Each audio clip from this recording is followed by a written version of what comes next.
वर्ग 12वा. विषय मराठी. साहित्य प्रकार. कथा. साहित्य प्रकार. परिचय. स्वाध्याय. प्रश्न पहिला. कृती करा. अ. कथेचे घटक. उत्तर. कथाबीज, कथानक, पात्रचित्रण, नाट्यमयता, भाषाशैली. आ. कथेची वैशिष्ट्य. उत्तर. कथा मनोरंजन करते. कथेमुळे सुसंस्कार होतात. वाचकांची उत्कंठा वाढते. कथा एककेंद्रीय असते. कथा श्रवणीय असते. प्रश्न दुसरा. उत्तरे लिहा. अ. कथा म्हणजे काय ते थोडक्यात स्पष्ट करा. उत्तर. कथेमध्ये घटना असतात. या घटनांना एखाद्या सूत्रानुसार गुंफण्यासाठी कथानक असते. कथानकात पात्रे असतात. वास्तवातल्या माणसासारखीच ही पात्रे चित्रित केलेली असतात. वास्तवातली माणसे जशी एकमेकांसमोर वागतात तशीच पात्रे सुद्धा एकमेकांशी वागतात. ती एकमेकांशी भांडतात, एकमेकांना मदत करतात, एकमेकांवर प्रेम करतात. राग, लोभ, प्रेम, असूया, दया, सहानुभूती वगैरे भावभावना वास्तवातल्या माणसामध्ये असतात. तशाच भावभावना पात्रांमध्येही असतात. पात्रांच्या एकमेकांशी वागण्यातून घटना निर्माण होतात. तसेच कथेमध्ये स्थळ, काळ, वेळ यांचेही चित्रण केलेले असते. कथेच्या विषयानुसार वातावरण असते. पात्रांच्या परस्परांशी वागण्यातून ताणतणाव, संघर्ष, गुंतागुंत निर्माण होते. या सर्व घटकांनी युक्त अशी रचना घेऊन कथा निर्माण होते. तिला समर्पक शीर्षक मिळाले की कथा परिपूर्ण होते. आ. कथेचे कोणतेही दोन घटक सुधारण स्पष्ट करा. उत्तर. 1. कथाबीज. कथेत अनेक घटना असतात. लेखक या घटनांची सुंदर गुंफण करतो. ही सुंदर गुंफण म्हणजे कथा होय. ही संपूर्ण कथा म्हणा किंवा घटनांची मालिका म्हणा, आपण अत्यंतिक संक्षिप्त स्वरूपात 2-3 वाक्यांत सांगू शकतो. संपूर्ण कथेची ही संक्षिप्त घटना होय. हे संक्षिप्त रूप म्हणजे कथाबीज होय. उदाहरणार्थ पुढील कथाबीज पहा. हा आपलाच मुलगा आहे. असा एकाच मुलाच्या बाबतीत दावा करणाऱ्या 2 स्त्रियांचे भांडण न्यायाधीशाकडे जाते. आपल्या बुद्धिचातुर्याने न्यायनिवाडा करून न्यायाधीश खऱ्या आईला तिचा मुलगा मिळवून देतात. 2. पात्रचित्रण. पात्र म्हणजे कथानकातील व्यक्तीच होत. वास्तवातील माणसांसारखेच पात्रांचे चित्रण लेखक करतो. या व्यक्तींच्या वृत्ती, प्रवृत्ती, त्यांच्या भावभावना, त्यांचे विचार, कल्पना, त्यांचे वागणे वगैरे सर्वच बाबी लेखक वास्तवातील माणसांसारखेच संगीत, त्यांचे राग, लोभ, प्रेम, द्वेष हे वेदावे वास्तवातील माणसासारखेच रंगवलेले असते. वाचकांना ही पात्रे खऱ्याखुऱ्या माणसासारखे वाटतात. त्यांच्याशी ते समरस होतात आणि कथेचा आस्वाद घेतात. पात्रांच्या वागण्यातून कथानक हळूहळू उलगडत जाते. पात्रचित्रण हा घटक कथेमध्ये यामुळे खूप महत्त्वाचे कार्य करतो. ई. कथेची कोणतीही 2 वैशिष्ट्ये तुमच्या शब्दांत स्पष्ट करा. उत्तर. 1. कथा मनोरंजन करते. कथा मनोरंजन करते म्हणजे कथा वाचताना वाचकाला आनंद मिळतो. त्यांचे मन कथेत गुंतून राहते.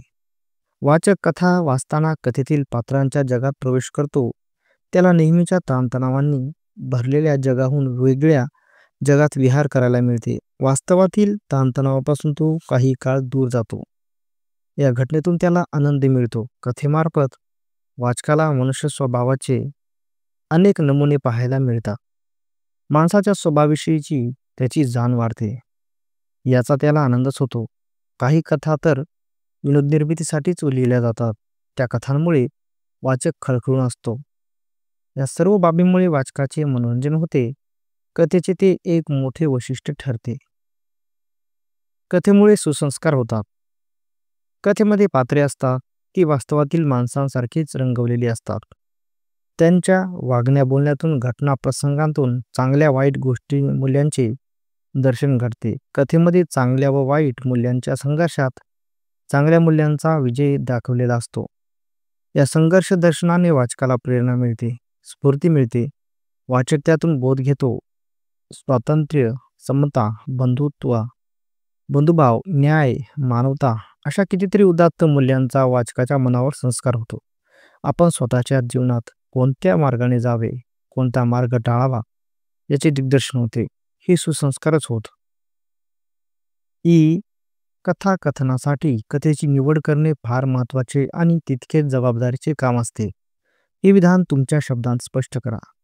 उत्तर: कथाकथनासाठी कथा निवडताना श्रोते कोणत्या वर्गातील आहेत हे प्रथम लक्षात घ्यावे लागते. ग्रामीण, शहरी, शिक्षित, अशिक्षित, उच्चभ्रू वर्गातील की सर्वसाधारण वर्गातील, स्त्रिया, ज्येष्ठ नागरिक, कारखान्यातील कामगार, मंत्रालयीन कर्मचारी, महाविद्यालयीन अशांपैकी कोणत्या वर्गातील श्रोते बहुसंख्येने असतील हे आधी पाहावे लागते. कारण या प्रत्येक वर्गातील श्रोत्यांच्या जीवनविषयक धारणा वेगवेगळ्या असतात. त्यांच्या अभिरुचीचा स्तर वेगवेगळा असतो. तसेच कथनाचा कालावधी किती हाही मुद्दा खूप महत्त्वाचा असतो. श्रोत्यांच्या अवधान काळाचेही भान बाळगावे लागते. एवढे पाहिल्यावर कथा कोणत्या प्रकारची, तिची लांबी किती हेही ठरवावे लागते.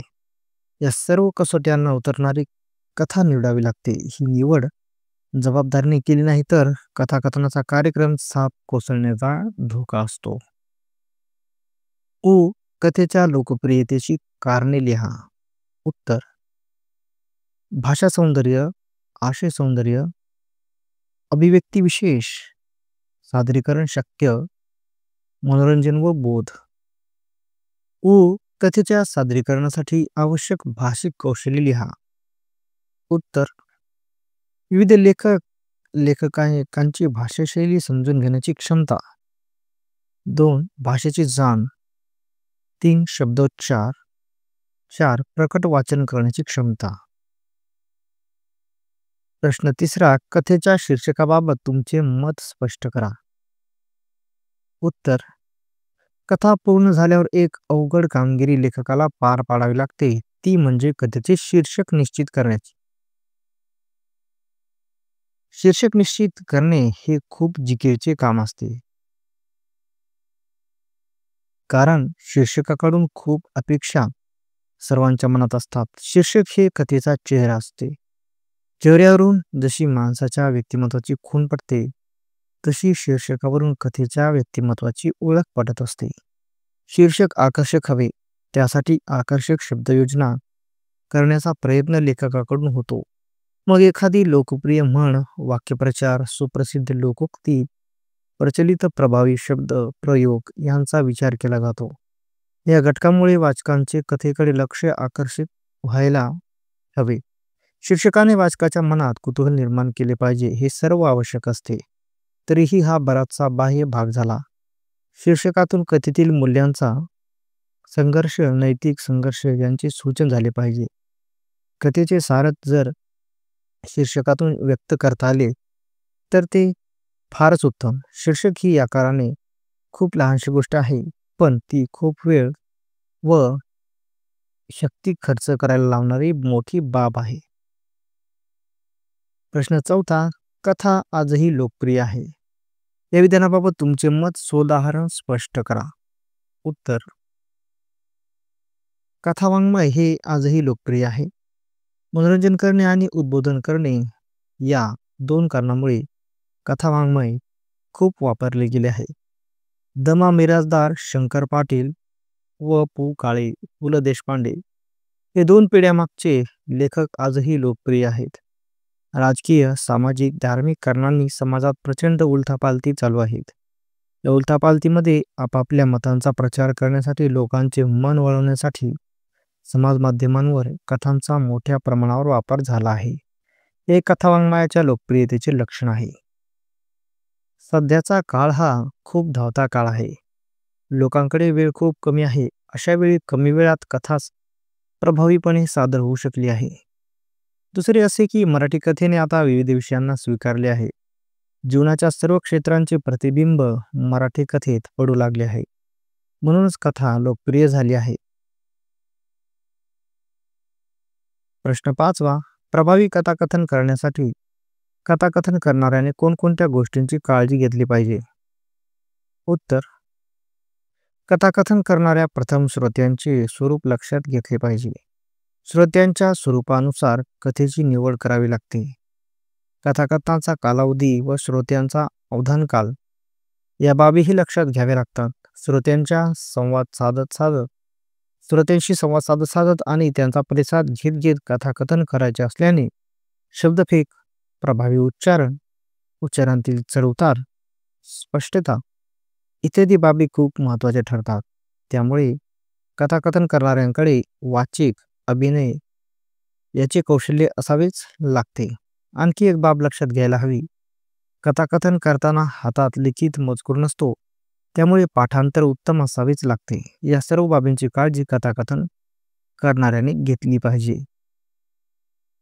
प्रश्न 6वा, तुम्ही वाचलेली कथा थोडक्यात सादर करा. तर ही कृती आपण स्वतः करा.